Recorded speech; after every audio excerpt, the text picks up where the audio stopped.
이 고린도 교회는 사도 바울이 2차 전도 여행 때 개척한 교회입니다. 바울은 교회를 개척할 때마다 그 교회에 오랜 시간 머물러 있지 않았습니다. 복음을 위해 계속 전도 여행을 떠난 것을 우리는 잘 알고 있습니다. 2차 전도 여행을 마치고 3차 전도 여행을 하던 중 바울은 2차 전도 여행 때 개척한 이 고린도 교회 안에 문제들에 대한 이야기를 전해 듣게 됩니다. 그러니까 당시 에베소 지역에 머물고 있던 바울은 고린도 교회의 문제들에 대한 상황을 듣고 고린도 교회와 성도들에게 편지를 써서 보내는데 그 편지가 바로 고린도 전서입니다. 당시 고린도 교회가 직면한 문제점들이 뭐였냐? 대표적인 거 몇 가지만 살펴보면 첫 번째로 우상을 숭배하는 이교도 여인들과의 종교적인 음행 문제, 또 이로 인해서 성도들의 결혼과 이혼에 대한 문제들이 있었습니다.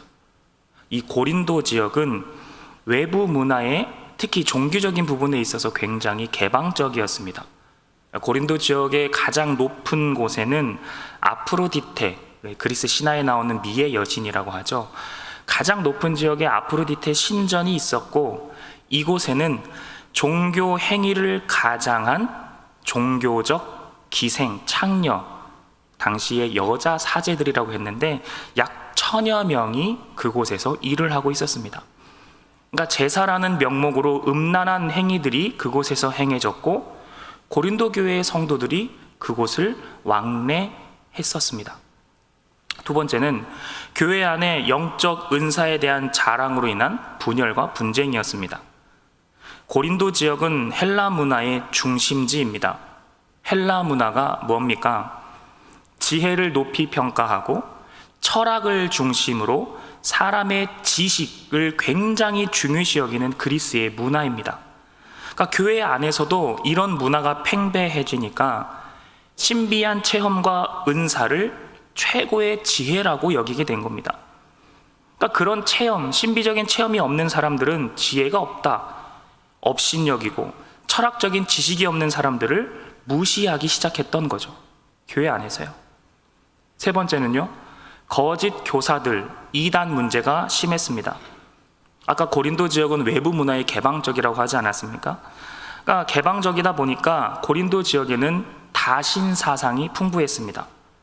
그러니까 하나님의 말씀이 이방 종교의 교리에 희석되어지고 예수님에 대한 이해와 복음이 곡해되고 변질되어서 이단 사상이 교회 안에 빈번하게 일어났습니다. 이 외에도 유대인 성도와 이방인 성도와의 신앙 문제 잘 알고 있죠. 또한 고린도 지역은 무역 대도시입니다. 무역 대도시라는 말은 상업이 발달한 지역이라는 거죠. 그러니까 늘 상인들이 북적대고 여행자들이 많은 지역입니다. 사람들의 왕래가 많아요. 경제가 활발합니다. 어떤 사람이 많겠습니까? 부자들이 많다는 겁니다. 부자들도 교회 와서 예배를 드리겠죠. 성도가 되겠죠. 부자들이 교회 안에 들어오면서 교회 안에서 돈으로 사람들을 부리기 시작합니다. 돈으로 인맥을 쌓기 시작합니다. 그러다 보니 교회 안에 인맥을 중심으로 한 당파 싸움도 빈번하게 일어나기 시작했습니다. 그러니까 이 고린도 전서는 교회 안에 일어나고 있는 이런 여러 가지 문제에 대해 바울이 긴급하게 쓴 편지의 내용이죠. 그렇기에 고린도 전서에는 성도들 간의 분쟁을 해결하고자 하는 바울의 안타까운 마음과 교회와 성도들을 향한 하나님의 긍휼한 마음이 고스란히 담겨져 있는 성서입니다. 1장부터 4장까지는 인맥과 당파 싸움에 대한 이야기, 5장과 6장은 종교적 음행에 대한 경계, 세상에서의 분별된 삶에 대한 권면이 기록되어 있고요. 7장은 종교적 음행에 직접적으로 관련된 결혼과 이혼 문제 써져 있습니다. 그리고 이어지는 8장에서는 종교적 음행과 연관되어지는 우상 숭배에 쓰이는 제사 음식 이야기가 기록되어져 있고요. 9장에서는 사도 바울이 자신의 사도직에 대해서 잠깐 언급하고 10장을 건너뛰어 11장부터는 또다시 여러 가지 분쟁 이야기가 쭉쭉 이어집니다. 자, 그럼 건너뛴 10장은 무슨 내용일까요? 고린도전서의 10장이 바로 고린도 교회에 전하는 내용의 요약본이자 결론이라고 할 수 있습니다. 앞서 살펴본 고린도 교회 안의 모든 문제들의 가장 큰 원인이 뭐냐면 바로 우상 숭배 문화를 받아들이고 우상 숭배 문화를 접하기 시작하면서부터였다라는 것을 바울은 말하고 있는 겁니다. 그렇다면 우상 숭배에서 온 문화가 교회 안으로 들어와서는 현실적으로 어떤 형태로 성도들에게 시험거리와 분쟁을 일으켰을까요? 바로 자신이 경험한 것, 자신이 가진 지식만이 최고라고 여기며 상대방을 비난하는 문화입니다. 오늘 본문의 말씀을 세 번역으로 번역해드리면 모든 것이 다 허용된다 라고 사람들은 말하지만 모든 것이 다 유익한 것은 아닙니다. 모든 것이 다 허용된다 라고 사람들은 말하지만 모든 것이 다 덕을 세우는 것은 아닙니다. 그러므로 누구든지 자신의 유익을 구하지 말고 남의 유익을 구하십시오. 그럼 앞서 말한 모든 것이 다 허용된다 라고 말하는 사람들이 누굴까요? 교회 안에 있는 성도들인데 우상 숭배 문화에 접촉되어 온 사람들이라는 겁니다. 성도들이 우상 문화를 접하게 되면서 우상 숭배 문화의 관점과 개념과 시각을 가지고 교회와 성도들을 바라보기 시작하니까 뭐가 나오는 겁니까? 원망이 나오는 겁니다. 저건 왜 안 되냐? 저건 왜 저렇게 하느냐? 이렇게 해야지, 저렇게 해야지. 내가 알아보니까, 저곳에 가보니까 이게 맞더라. 교회와 믿음의 동역자인 성도들을 향해 불평과 불만의 쓴소리들을 내뱉고 비난하고 헐뜯기 시작하는 겁니다. 여기에 대한 구체적인 예로 바울이 든 분쟁이 바로 우상 숭배 때 쓰인 제사 음식 이야기입니다. 제사 음식은 앞장인 8장에 기록되어 있는데 내용을 요약하면 이렇습니다. 성도들 안에서 우상 숭배에 쓰인 제사 음식을 예수 믿는 사람들이 먹어도 된다 하는 사람들이 있고 먹으면 안 된다 하는 사람들이 있습니다. 제사 음식을 먹으면 안 된다 하는 사람들은 어떤 성도들일까요?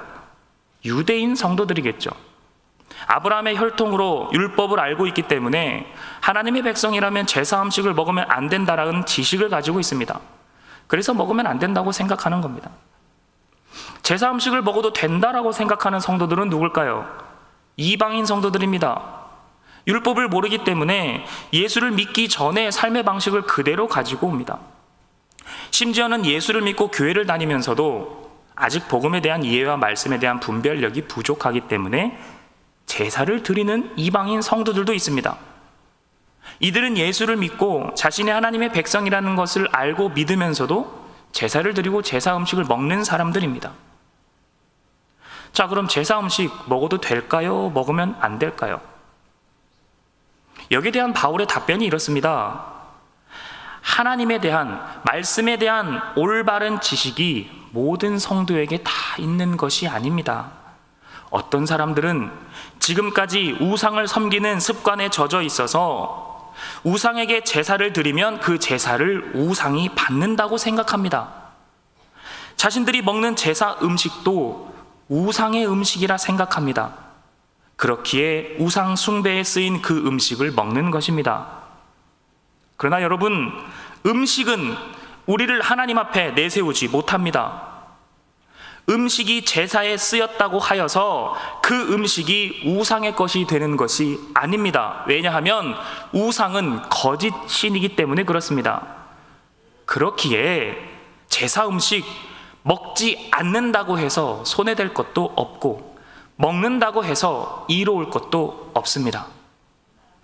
여러분들에게는 제사 음식을 먹지 않을 자유가 있고 먹어도 되는 자유가 있습니다. 그러니 마음대로 하십시오.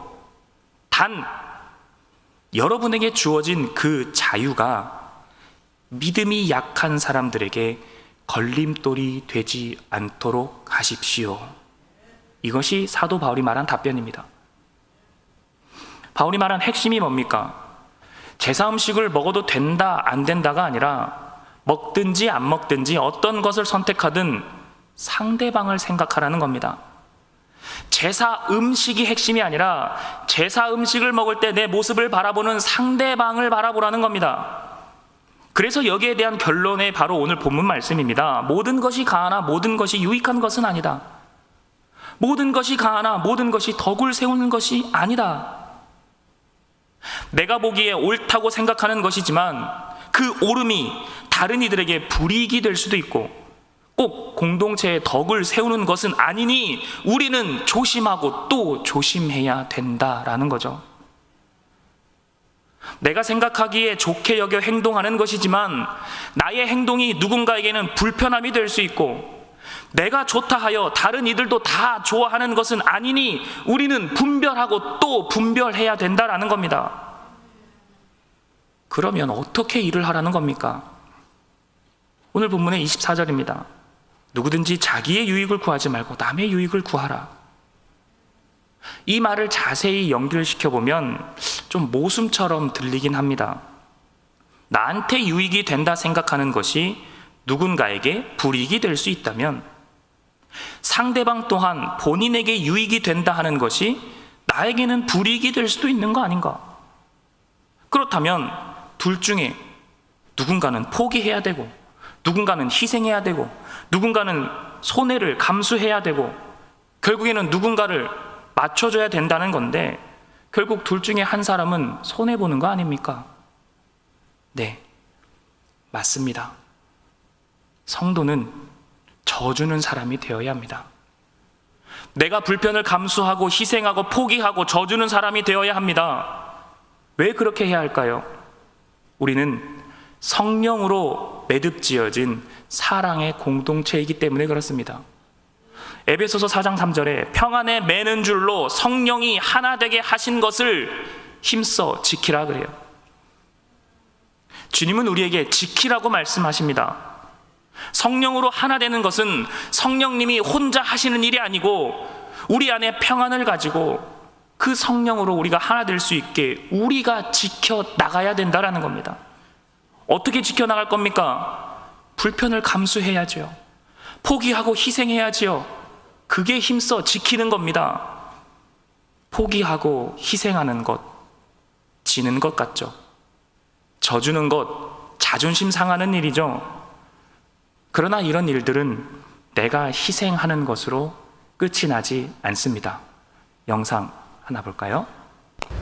어린이날을 기념해 열린 초등학교 운동회에서 아름다운 장면이 연출됐습니다. 달리기 중에 넘어진 학생을 일으켜 세워 먼저 결승점을 통과하도록 한 건데요. 화면 함께 보시죠. 김보라 PD입니다.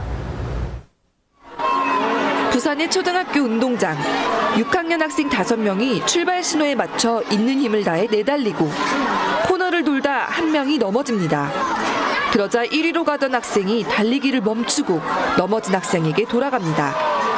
1위를 달리던 학생은 넘어지는 사고가 일어난 직후 15m가량 앞서가고 있어 그대로 달리면 1위는 따놓은 당상이었지만 그렇게 하지 않았습니다. 등수보다 넘어진 친구가 더 중요했기 때문입니다. 감동의 장면은 그 다음에도 계속됐습니다. 넘어진 친구를 부축해 함께 달리고 1위로 달렸던 학생이 넘어진 친구의 등을 떠밀어 1위로 결승점을 통과하도록 한 겁니다. 이 모습을 지켜본 학부모 경기 도우미에게서 감탄과 박수가 터져나왔습니다. 그리고 달리기 주자 5명 학생 모두에게 1등 도장을 찍어줬습니다. 이 광경은 행사를 지켜본 학교 방송부 학생들의 카메라에 고스란히 담겼습니다. 연합뉴스TV 김보나입니다. 어떻습니까? 초등학생들입니다. 승부에 예민한 나이입니다. 지는 것에 자존심 상해하는 나이입니다. 큰 대회는 아니더라도 반을 대표하여 육상 계주에 출전하였고 1, 2, 3등이 정해져서 상을 받아야 반의 위상이 올라가는 그런 대회에서 저런 감동적인 일이 일어났습니다. 자신이 충분히 1등을 할 수 있었지만 등수보다 넘어진 친구가 더 중요했다라는 말이 참으로 가슴을 울컥하게 만듭니다. 1등을 달리던 친구가 그냥 달렸다면 1, 2, 3등만 상을 받고 나머지는 받지 못했을 겁니다. 그러나 1등인 친구가 포기하고 희생하고 져주자 모든 학생이 1등이 되었습니다. 1등을 달리던 친구가 그냥 달렸다면 넘어진 학생의 반 친구들은 넘어진 친구를 비난했겠지만 1등으로 달리던 친구가 손해를 감수하기로 마음먹고 행동하자 넘어진 친구도 비난을 받지 않고 모든 친구들이 영광을 받게 되었습니다. 1등으로 달리던 친구의 모습이 어떠합니까? 억울해합니까?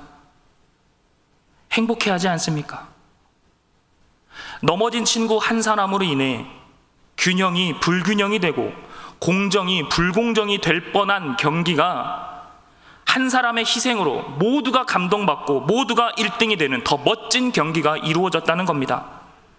져주고 희생하고 포기해도 우리는 행복할 수 있습니다. 이것이 성도들의 삶이 되어야 하지 않겠습니까? 남의 유익을 구하는 것은 곧 나의 유익을 구하는 것이고 더 나아가 우리 공동체의 유익을 구하는 것임을 우리는 기억해야 합니다. 세상 일도 이러할진데 하물며 하나님의 일은 어떠할까요? 결국 내가 져주고 포기하고 희생하고 손해를 감수하는 것은 곧 상대방의 유익을 구하는 일이고 상대방의 유익을 구하는 일은 곧 하나님의 영광을 위한 일임을 우리는 깨달아야 합니다. 31절입니다. 그런즉 너희가 먹든지 마시든지 무엇을 하든지 다 하나님의 영광을 위하여 하라. 남의 유익을 구하는 것은 곧 하나님의 영광을 구하는 일이라고 오늘 저와 여러분들에게 말씀해 주고 있습니다. 이것은 예수님의 가르침과 일맥상통하는 말이죠. 이웃을 사랑하는 것이 곧 하나님을 사랑하는 것이다. 내 주변에 지극히 작은 자 한 사람에게 한 것이 곧 나에게 한 것이다. 너희가 상대방을 유익을 구하는 것이 곧 하나님의 영광을 구하는 것이다. 그렇기에 먹든지 마시든지 무엇을 하든지 다 하나님의 영광을 위하여 때론 포기하고 희생하고 인내하며 손해를 감수하여라. 그렇게 하면 너가 희생한 것, 너가 손해본 것 내가 안아줄게 아니라 그렇게 우리의 오래 참음과 포기와 희생으로 상대방이 살아나고 공동체가 살아나고 우리 모두가 하나님의 영광에 거하며 하나님께서 친히 영광 받으신다라는 이 진리의 사실을 기억하시기 바랍니다. 여전히 교회 안에는 나의 자아를 포기하지 못해 내 주장만 옳다고 외치는 사람들이 있습니다. 내가 하는 말만 옳고 내가 하는 생각이 정당하고 내가 하는 행동들이 교회를 위한 일이라 때론 착각하며 상대방을 가르치려 하고 비난하고 헐뜯고 당을 짓고 무시하고 업신여기는 일들이 비일비재하게 일어납니다. 저와 여러분 그 누구도 이 사실의 예외는 아닙니다. 누가 이런 사람입니까? 제가 그런 사람입니다. 내가 그런 사람입니다. 왜 초대교회나 오늘날의 교회나 이런 일들이 계속 반복될까요? 포기하지 않기 때문에 그렇습니다. 희생하기 싫어하기 때문에 그렇습니다. 내가 가진 지식과 지혜와 연륜과 경험을 내세우려 하고 상대방을 내 밑에 두려는 사람의 죄된 본성 때문에 그렇습니다. 상대방이 모르니까 가르쳐 주려고 한다 말로 포장은 하지만 실상은 나의 의를 드러내는 거죠. 단 우리가 분별해야 할 것은 비도덕적이고 비상식적이고 비윤리적이고 비성서적이고 불법적인 것에 대해서는 상대방의 유익을 구하면 안 되겠죠. 그런 것에는 과감하게 하나님의 정의와 공도를 드러내야 합니다. 이건 분별해야 되죠. 사랑하는 성도 여러분, 우리 가끔은 포기하며 삽시다. 손해 감수하며 삽시다. 때론 희생하며 살아갑시다. 우리 안에 평안의 줄을 단단히 붙잡아 성령님이 친히 우리를 하나 되게 하시게끔 우리가 힘써 지키며 행동하며 살아갑시다. 내가 하고자 하는 말과 행동들이 상대방을 위한 것인지 상대방을 살리는 것인지를 늘 생각하고 또 생각하고 분별하고 또 분별하여서 상처 주지 않는 방법을 터득해야 합니다. 나 또한 상처받지 않는 방법을 터득해야 합니다. 그래서 서로 말씀과 기도로 무장되어야 합니다. 나의 유익보다 상대방의 유익을 늘 먼저 구하면 그것이 하나님이 영광 받으시는 일임을 잊지 마시기 바랍니다. 우리는 세상에 속한 사람들이 아닙니다. 하나님의 크신 사랑 안에 살아가는 사람들임을 잊지 말고 우리를 향한 하나님의 영원한 사랑을 서로 나누고 전하는 저와 여러분들이 될 수 있기를 간절히 바랍니다. 기도하겠습니다.